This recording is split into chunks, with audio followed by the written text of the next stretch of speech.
Hey everyone, welcome back. If the TD Bank app is not working on your phone, the issue is usually caused by app glitches, network problems, or outdated software.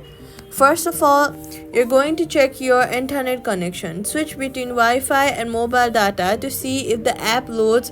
Then, go ahead and swipe up from the bottom of your screen, look for the TD Bank USA, then swipe it away. Then, reopen it.